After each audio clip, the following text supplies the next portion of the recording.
What's up, fans of all things Sith? Today we're going to reveal the 89sabers Darth Sidious hilt run by Peter Zhang. This is a pretty limited lightsaber run and one of the most amazing and beautiful versions I've seen so far of this lightsaber release. This is a lightsaber that not a lot of sabersmiths want to touch because of the complex chroming process. It's a dual tone chroming process with kind of almost like a smoke chrome in the middle of it, and then there's like a purple or almost mauve type of chrome, around the rest of it, and then you have, brass accents, copper accents. And so in my humble opinion, this is an amazing lightsaber. Peter's a real perfectionist on this stuff, and I'm kind of blown away when I actually got to see one and hold it and install it. So yeah, we're gonna go through all the functions of this and pull the chassis out. This is a fully removable chassis, and I'm thinking another world's first because it actually has a crystal chamber. I've looked all over YouTube and Facebook for internal chassis on this particular build, and I've not been able to find one crystal chamber yet, albeit it's a very small crystal chamber, but we went kind of elegant with it, and it's got a bunch of surprises.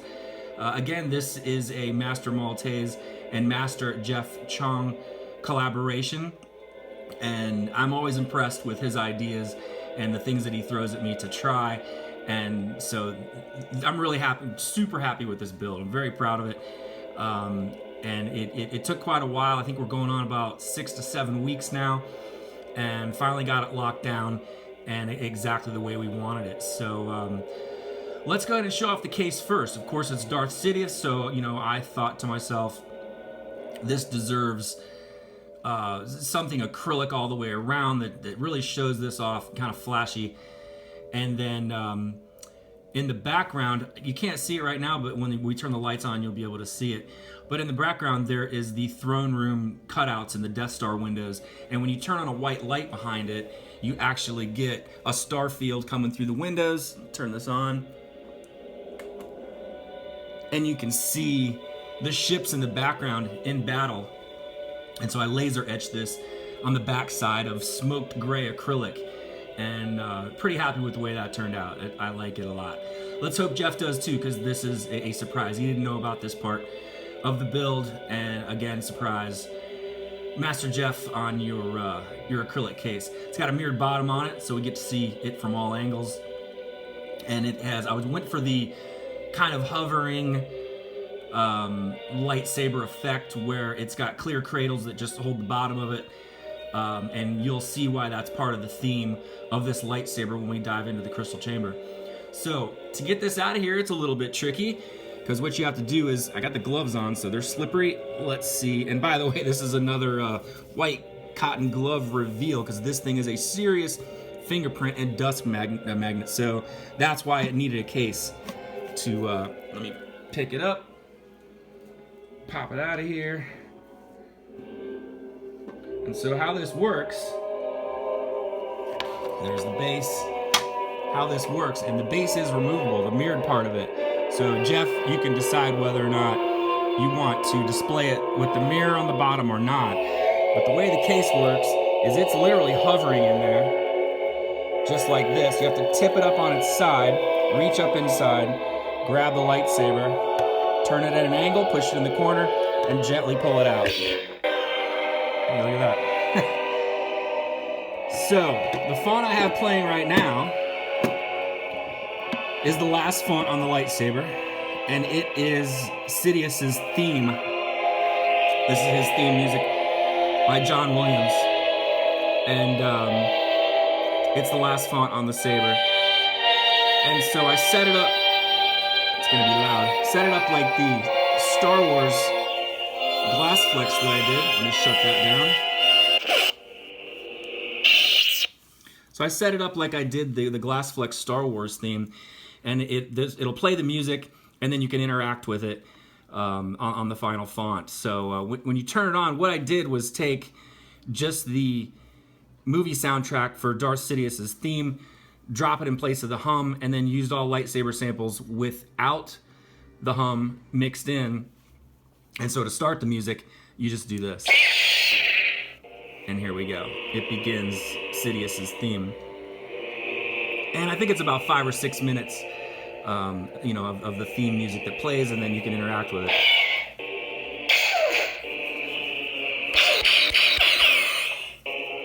So what I did was I found kind of a new function on the Prism 5.1, and there's a setting in there called random. If you put it to 0, it'll start the music or hum sample and re-loop it back to the very beginning of the sample. If you set it to 1, it will go back to where it was in the music if you trigger a swing or a blaster or a clash. It'll go right back to where it left off on the sample. So this is kind of cool when you're playing like 2 hours of Star Wars music or whatever, super long samples on the Saber, and you don't, if you accidentally bump it, you don't want to go all the way back to the very, very beginning and start over again. It will jump in where you left off. So that was kind of a new discovery on this build, and a pretty handy thing. Now, Jeff, I want to let you know on the SD card, I set up a bank number 7. It's the 5.1, so it holds 6 fonts. I set up a bank number 7, which is about an hour and a half of John Williams music called Rise of the Empire. So if you want to pull the SD card out and just swap those 2 folders, number 6 and 7, and make the hour and a half long folder font number 6, it'll play the, you know, the entire music collection of John Williams, all Dark Side theme stuff. So it's all the Dark Side hits. It's pretty cool. All right, so let's go ahead and get through the rest of the fonts here. Let's go to font 1, and you've got blade activation here, auxiliary here. And what I've done is set up 2 different sets of buttons for Master Jeff. These are more low profile. They have neodymium, tiny neodymium magnets on the ends of them. And so this uses 1 magnet. Each of these uses 1 magnet, and there you get the height. This is screen accurate, this height right here. And then I made another set of red and green, and the other one's kind of like more of a purplish red, but I put 2 magnets on so they sit up a little higher. So, you know, Jeff, you have 2 pairs of these. You can decide which ones you want to use, which ones are more comfortable or ergonomic. And so, yeah. And the other cool thing is, because of the magnet polarity on this, because there's a magnet on the switch, the tactile switch inside, and then a magnet on the LED, you know, the LED. And so the red one will only go on the red side, and the green one will only go on the green side. If you try to flip them around, the magnets will reject each other, and it'll actually try to pop the button back out. So, yeah, so let's go ahead and fire it up on font 1 and hear all the boot samples.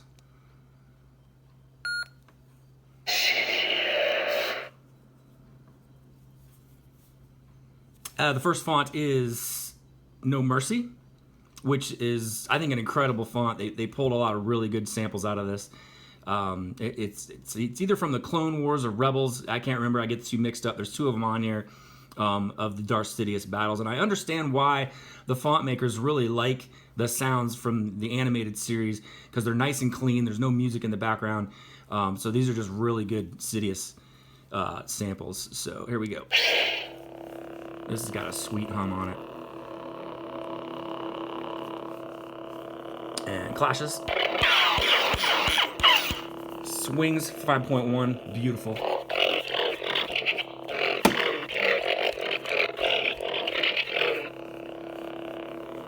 Blasters. And blade lock up.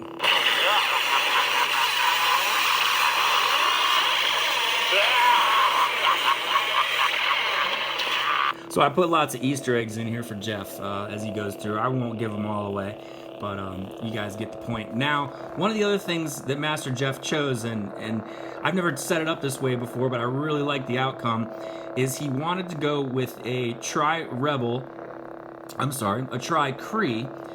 red, amber, and royal blue. So we wanted to do all dark side colors with reds and purples and ambers, and so I've set up 12 color profiles on the card, and I'll go through those. When I get towards the end. And the cool thing is that font color profile number 12 is completely out. It's all zeros on the 3 LED dies, so it's completely out. There's no light at all. which is cool when you're listening to the, you know, the Star Wars soundtrack music, so you don't kill your battery. So that's setting number 12. So let's go ahead and shut this down, go to the next font. And this is just called Sidious. Learn to use the dark side of the Force. And there's your straight amber. What a cool color. It's like an amber yellow, almost like an orangish yellow. It's just amazing. Really cool color. So here we go. Clashes. Swings.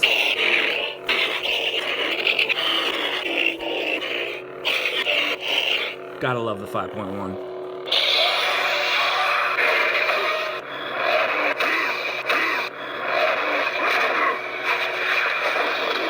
Blade lockup.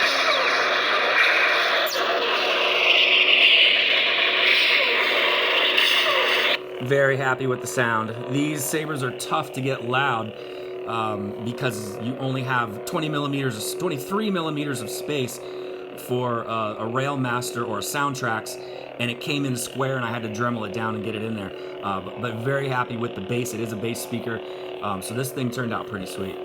So next font. Are you threatening me, Master Jedi? And this is just one I set up with dark meat with a couple of different boot sounds.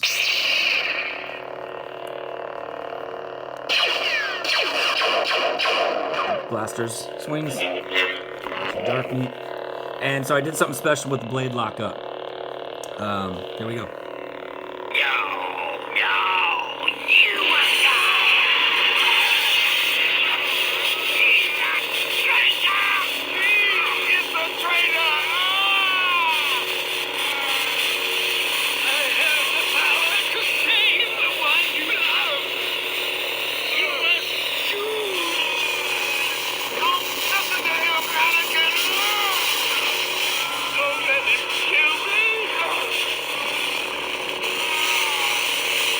So you guys get the idea. This is the entire battle scene between Mace Windu and Darth Sidious in Revenge of the Sith.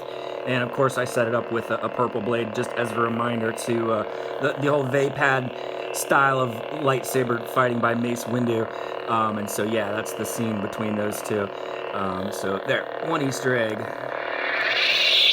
All right, let's move on to the next font. The dark side of the Force is a pathway to many abilities some consider to be unnatural.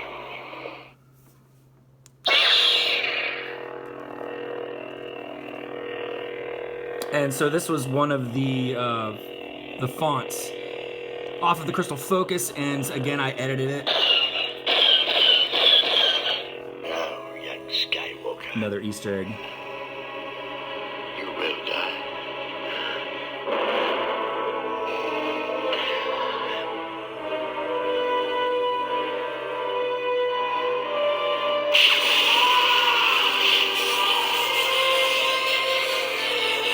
So as long as you hold your finger on the button, it'll play this entire scene.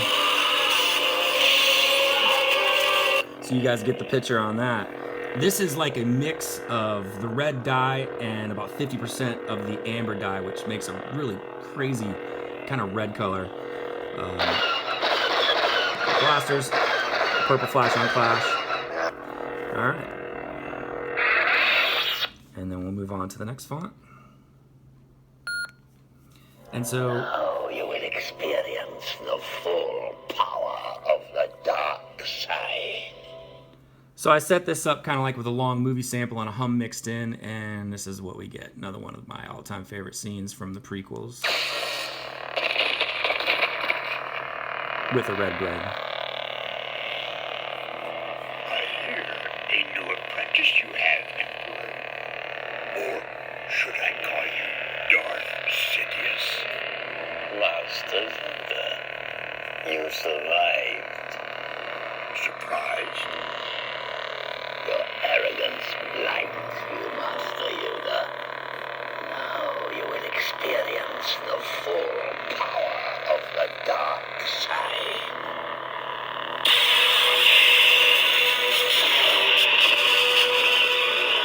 So this is the entire scene between Yoda and Darth Sidious, if you can interact with it. And since I have the resume set to 1, it will automatically pick up where it left off and go to that part of the sample. Time for this moment, my little wee friend. And then it'll resume. So another custom font I set up. Alright. You guys get the idea on that. Let's go to the last and final font. The time has come. Execute Order 66. But of course, so this lets you know that we're on the final font and font number 6, since the 5.1 holds 6 fonts. And this was just the intro music that I played. Sidious's theme. So there you go. That showcases the outside of everything I've done. Let's go ahead and open it up. This will also serve as Jeff's operating manual. And so we're going to show how to get the chassis out. I'm going to have to take one glove off because it is really difficult with the gloves to pull the pommel out. The speaker pod. And so let's see. So basically what you do. Now if I had the blade in, I want to make sure I note this. If I had the blade in, you'd have to unscrew the blade by a couple of turns because it puts just a tiny bit of tension on the chassis to keep it from rattling around or anything in here. It's a nice snug fit. Everything's precision fit. So, but because we're using the decorative, almost like blade plug style, decorative emitter, which as you can see has the smaller hole on it, we don't need to do that to release the tension. So normally you'd have to sort of unscrew it a couple of turns right here to get this to come out because there's a little bit of tension on this. So we'll go ahead and remove this since I gotta have the gloves off for that. This is a copper alloy, beautiful chassis retention and speaker pod retention. And so we'll set that off to the side. And so because I have the gloves off, now I can grip it, the back end of it, and pull this out. It's a nice snug fit. All right. Your hands have to be dry. There we go. So there's the speaker pod. Now let me go ahead and turn on the light so you guys can see what's going on here. All right.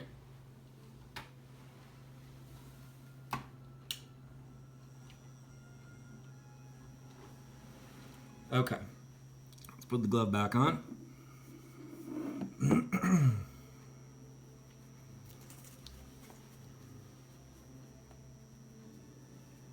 Don't want to fingerprint this up. So here's the speaker pod I created. Again, it's a 23mm Railmaster that's been dremeled down to a circle and epoxied in there. This is an aluminum plate that I created, and I've polished it so that it matches everything on the inside with all the polished brass and chrome in here. And you can actually see the speaker magnet down inside of these holes. This is a large, really powerful neodymium magnet. And then this is a mini headphone jack, and this is the connector for the speaker. So, you know, there's no wires or anything. This is just a hard speaker connector post that goes into the back of it and makes connection for the plus and minus on the speaker. Because this is a really powerful neodymium magnet, there is a really powerful neodymium recharge port inside of here. You can see it. It's the larger circle in there that has kind of the amber flickering glowing LED behind it.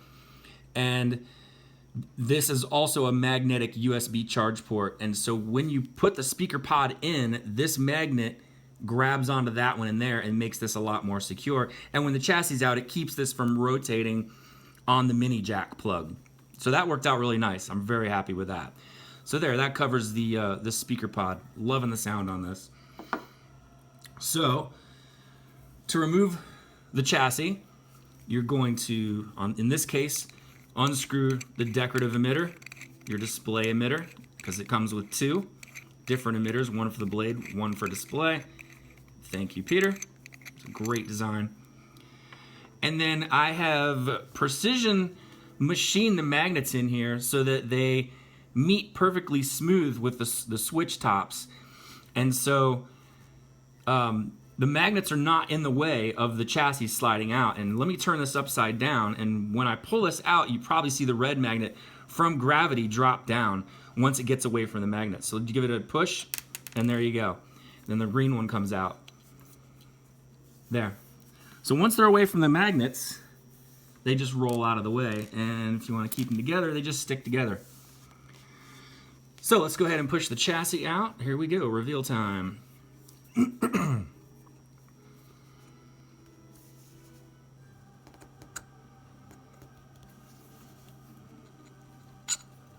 This was quite a bit of work on the acrylic cutter, and I'm hoping with this one I end up with my doctorate degree in cram foo, because this was the smallest Saber end chassis I've ever built. And so let's start from the emitter. Okay, let's start from the emitter. There is your tri-cree in red, amber, and royal blue. Now, one of the things that just kind of worked out was I put the heatsink module cover, the aluminum cover, into the lathe and polished it and put some lines in it. And I had to cut it down shorter so that it fit into this design perfectly. But one of the things I wanted to show you guys is you can actually unscrew this. And if for any reason Jeff wanted to change the lens or clean it, you can get to the lens and the LED. This just unscrews. So there's that. If you unscrew it or screw it back down, just screw it till it stops. You don't have to snug it down too tight, and it's fine in the design. Getting into the crystal chamber. Now this is why I created the hovering case effect when it's sitting on the cradle. Is Jeff and I decided to go with a Sith red coated cracked crystal, and we talked about making it float in there. So one of the hard things about creating a crystal chamber that mirrors the blade is because this is not an RGB setup, there's really no way to set up those colors in this small of a chamber. So I came up with an idea. This, and this is another surprise for Master Jeff, this copper heat sink has a hole drilled through the center of it from TCSS. So I thought to myself, why not take a piece of acrylic rod like fiber optic, a similar diameter, run it down the middle of it, and make it come out right here. And so it's taking the light from here, and you can almost make out the acrylic rod in the end of it right there. So it goes down through the middle, grabs the light, and comes down, and I've sanded the end of the rod on the other end, and it lights up. So this is the effect, and so it's using the light inside the LED module to mirror the blade inside the crystal chamber. So let's see, has it gone to sleep? Yes, it has. And let me put the speaker pod back on and show you guys that so we get some sound. So all you do is plug it in, just like this, and then the magnet grabs it. There you go. And now it won't wiggle around because the magnet's holding it in place. So here is the entire chassis assembled. So let's go ahead and move on to font number 1 because I want to show off a red crystal first. There is no mercy. So no mercy.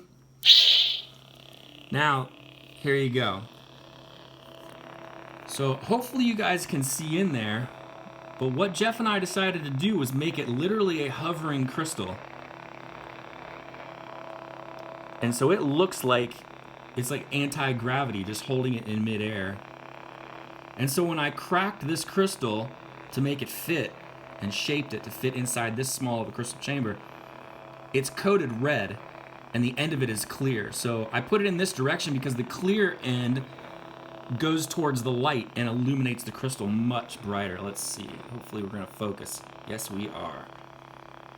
So we've got some copper accents in there, some little tiny lenses, brass fins that go around in between the acrylic discs, clear acrylic discs, mirrored acrylic discs, and then there is a mirrored Imperial logo in there that illuminates inside the crystal chamber as well.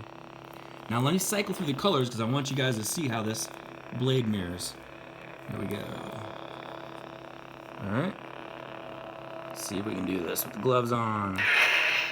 There you go. There's your amber. Purple. a mix of amber and red. And that is the last color profile, which is completely out for when you're listening to music for 2 hours or an hour and a half. It doesn't kill your battery. Back to red.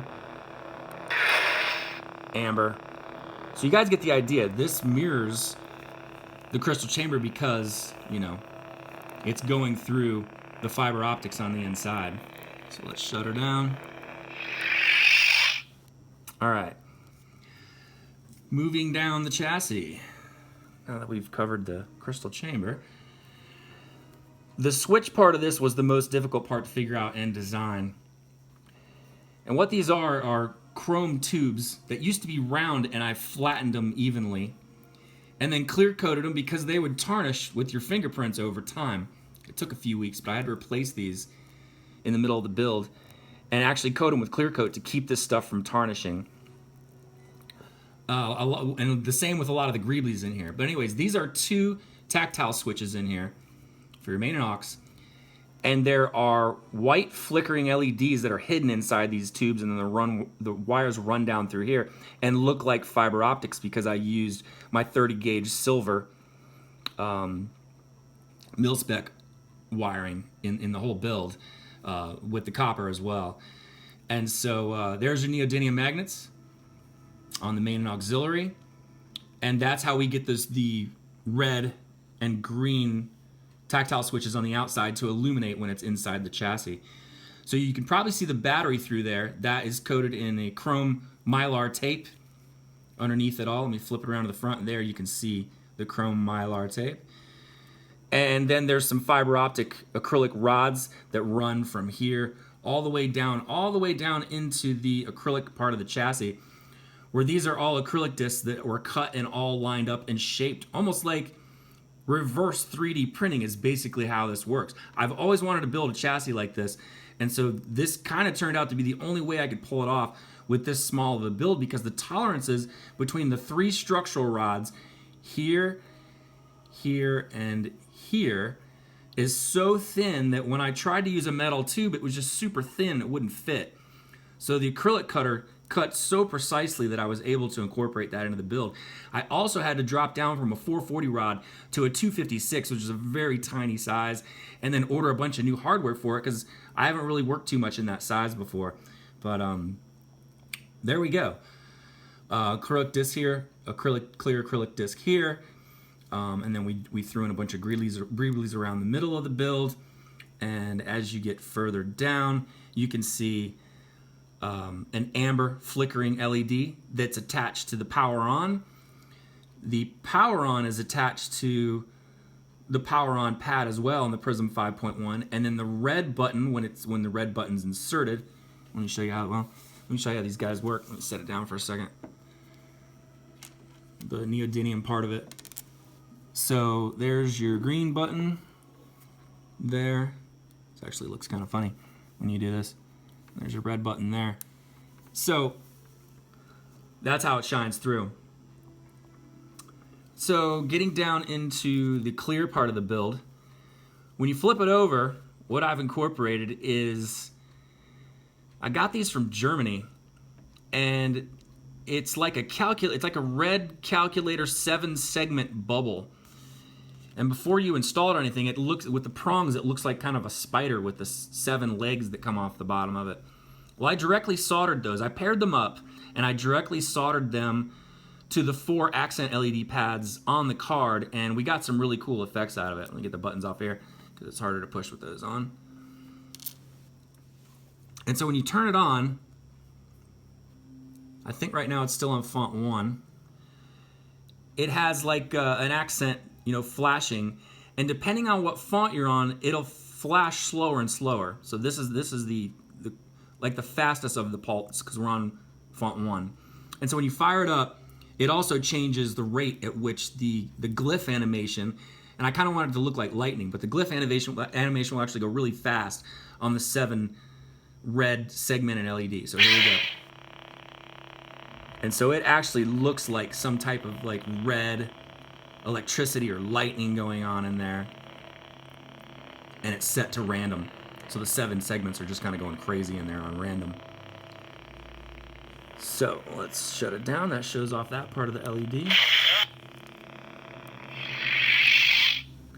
Okay, and let's zoom in here and check out the wiring. I got super meticulous on the wiring, and you can actually see the 3 resistors in there that I used, a 1.5, a 1, and a 1. The 2 ones are the reds in there, and lined them up on the back of the card.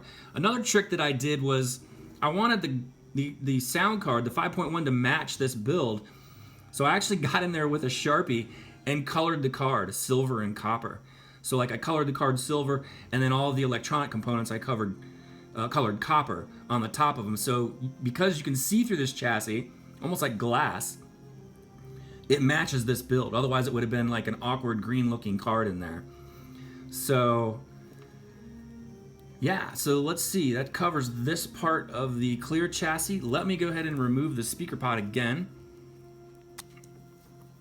And then I want to show you guys what's going on with the end here. So Master Jeff and I decided we love the USB ports. So I had to incorporate a round USB magnetic charge port in here. And so the way this works is you have the USB charge port. All right, let's get it to focus. The magnetic USB charge port is actually illuminated with a blue LED. And so the way this works is it's kind of cool because it's in the chassis. You don't have to take it out to charge it. You can leave it in the chassis. This illuminates your way into the backside of the chassis, and you just hover it over this port, and there you go. It's starting to charge. It doesn't hurt it to charge it with the card on in idle like this. If you want it to charge faster, you just shut it off. But you don't really want to turn the blade on, you know, the main LED with the charger connected. I have experimented with this, and so far it hasn't hurt anything, but if the battery is really low, it might be a big, you know, electricity drain on the battery combined with the charger. I think the worst that would happen is it would do something to the charge circuit and the charger only. But as a precaution, let's just turn it off when we charge it, and you know, it'll make everything last a lot longer. So there is the magnetic part of the USB charger. Again, this is a blue light. And then when it gets fully charged, there'll be another blue light that turns on and is really bright, and you can actually see it around the charge port circle illuminate, and that's how you know it's fully charged.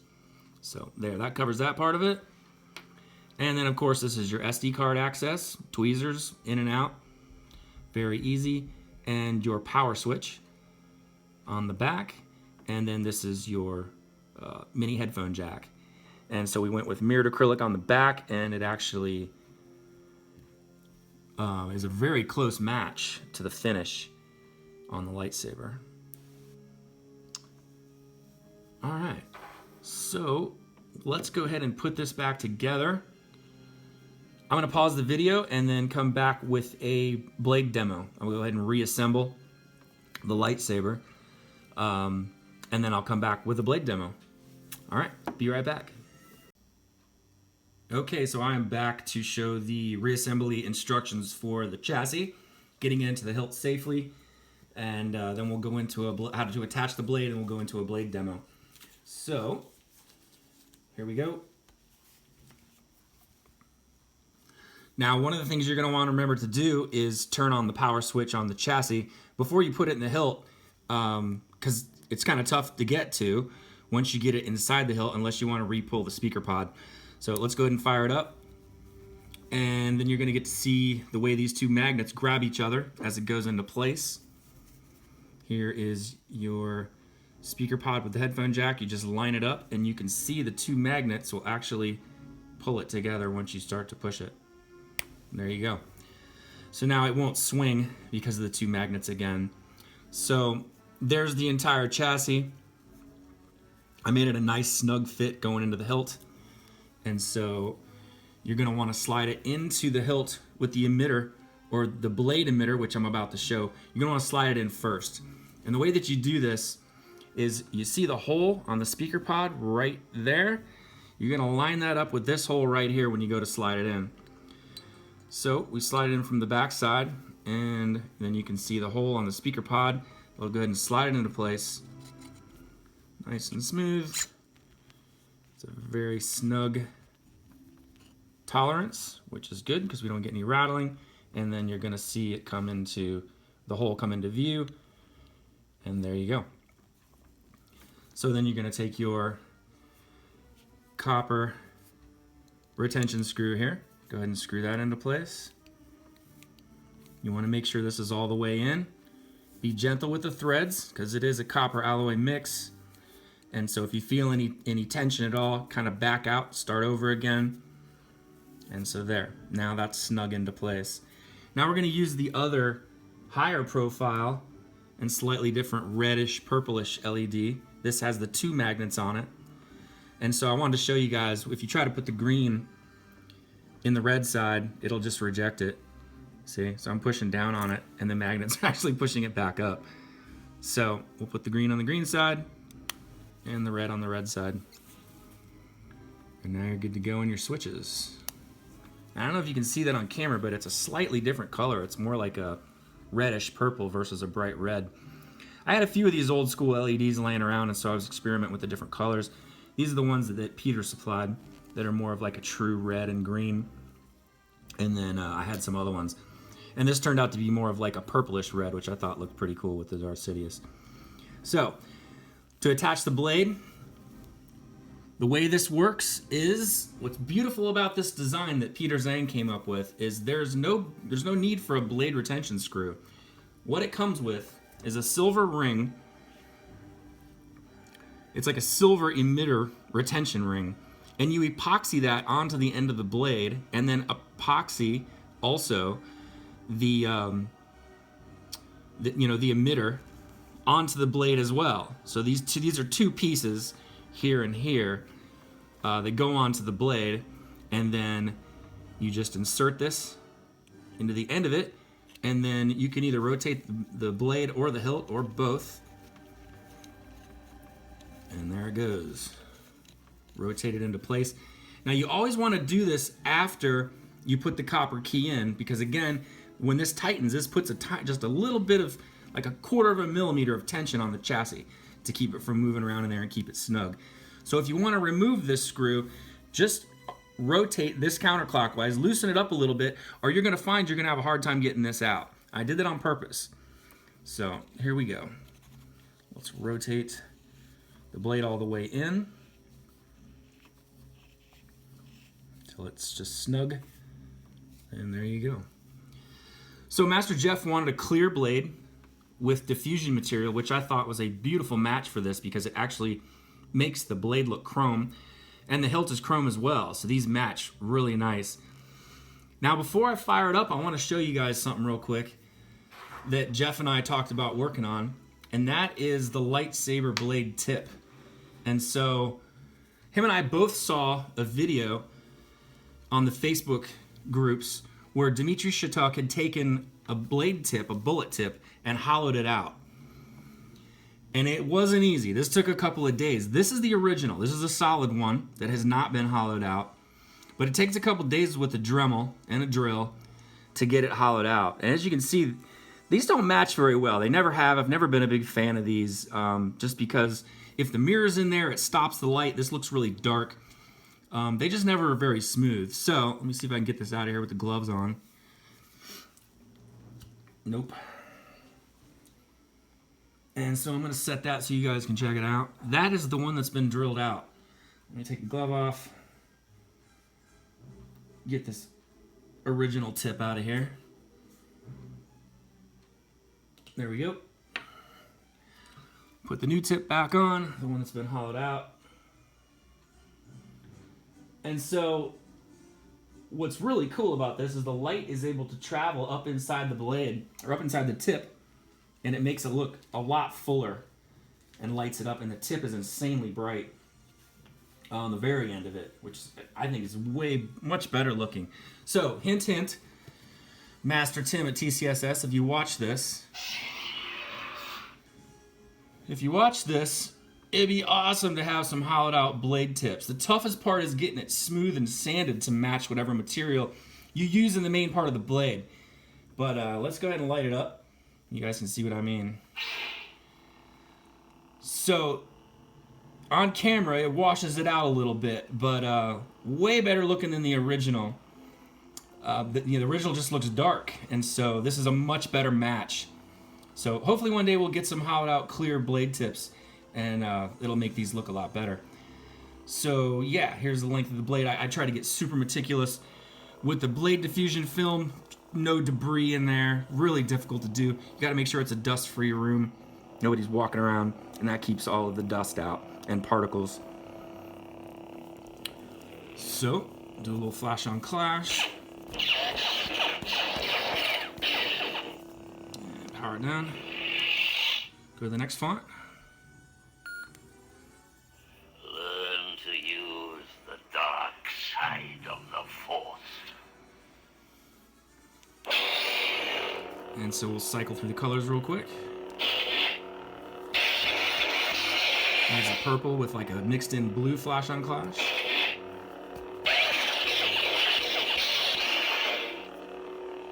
Now, one thing that I discovered that I was shocked about as I was going through the colors, I noticed when you use the amber and blue only together, it makes almost a really true white.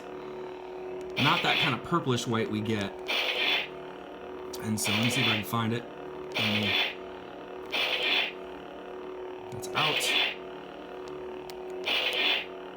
Amber, purple. There. This is just a really cool pure white, almost like a cool white with these two colors. So yeah, that was another discovery on those three LEDs mixed together.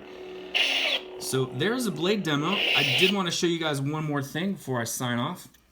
Let's go ahead and unscrew the blade again. And one of the things that's always been kind of a bummer about when you get any type of blade in the mail from any of the manufacturers is that when the blade comes in, and it has diffusion material in it, there's no way to stop the dust from getting down inside the blade other than putting a cap on it or, storing it in something. All right. There, that's off. And so what I did to protect the inside of the blade and keep particles and dust, anything from getting in here and messing it up, is I cut out a piece of acrylic, and I'm gonna get one right here that's a duplicate. And so there's this, see if you can see down in there. This is actually, this guy right here has been glued and epoxied to the bottom side of the blade. So the inside of the blade is literally airtight after you put the tip on. Now I didn't glue the tips on yet because I'm either trying to come up with a better version of the hollowed out one, or maybe Master Jeff can decide which tip he wants. I'm pretty sure he's gonna want the hollowed out one because it looks awesome. So yeah, that's it glued in on this side so nothing gets in the blade. So you don't have to worry about covering it up, Master Jeff.